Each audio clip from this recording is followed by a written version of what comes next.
2nd holds deep significance as a potential turning point in the long-running struggle for Biafran independence. Rooted in a history that dated back to 1967, the Biafra movement continues to rally those who believe that one day the Southeast will achieve the freedom it has long sought. As the crucial date approaches, anticipation is building. Could this be a moment Biafra finally becomes an independent nation? Are the aspirations of its supporters legitimate? And what are the driving forces behind this renewed call for secession? We took to the streets to hear what Nigerians think about the possibility of Biafran's independence.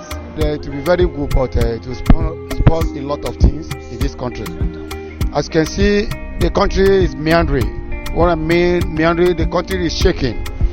You know, having this independence, it will cause a lot of things. You know, when you look into their story, when the Biafra was having a serious problem, you know, many lives lost, and they killed different souls.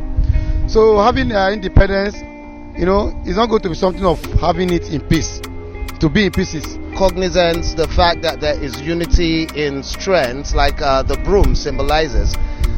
It will pay us more if we do not split. But if you look at the marginal causes of the complaints by the Igbos, they have been marginalized since the Civil War. They were given 20 pounds, irrespective of how much you had.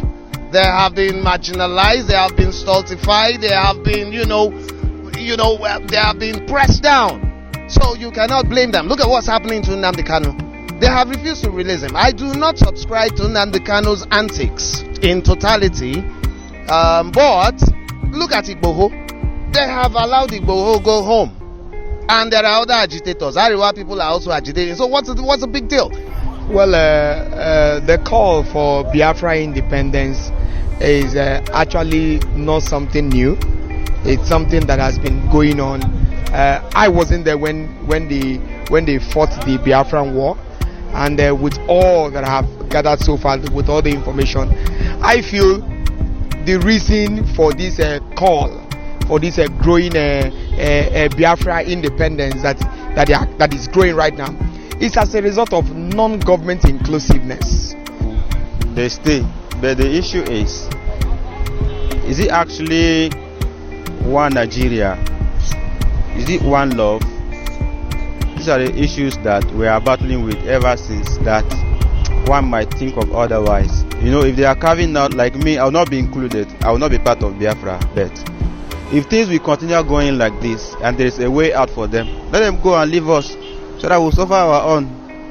And if one is opportunity to go abroad, that time going to Biafra is abroad. I can go and join them and do. I know they will be better than what Nigeria is now.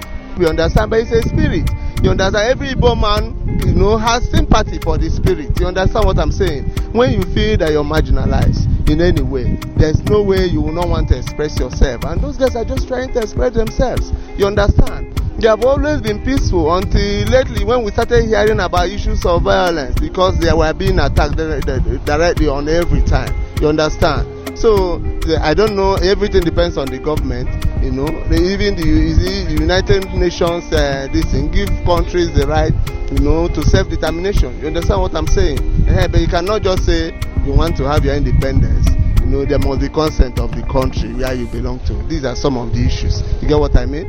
But see, it's part of the pressure on the system to make sure that people that feel marginalized are made to be part of the system. You get what I mean? So that's just it. You know, I don't have anything against the call for Biafra. Igbos should be addressed. It should be addressed. Nnamdi Kanu should be released. What has he done that cannot be pardoned?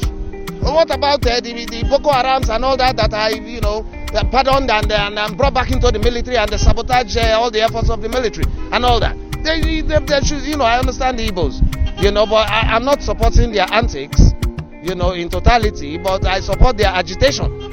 You know, you cannot beat a child and ask the child not to cry. So that is my take. Decides to split today, Nigeria will no longer be the giant of Africa.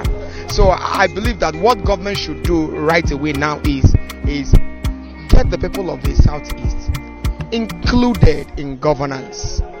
Nigeria should stop this sectionalism where two major ethnic tribes keep ruling the country over and over.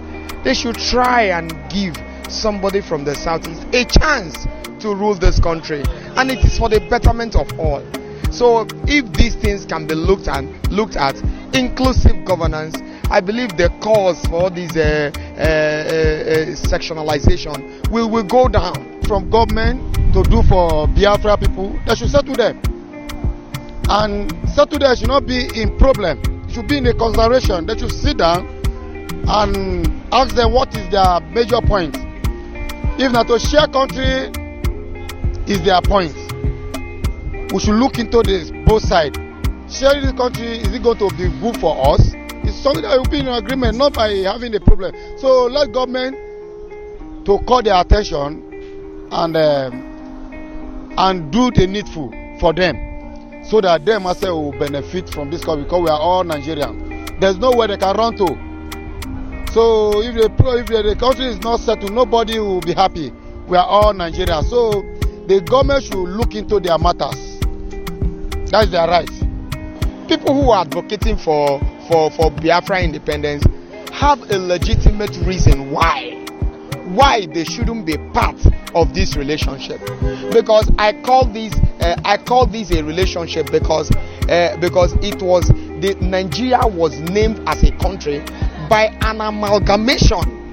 An amalgamation is bringing different protectorates, bringing different regions together and calling it a protectorate. So if that relationship is not favoring you, you have the legal right to pull out.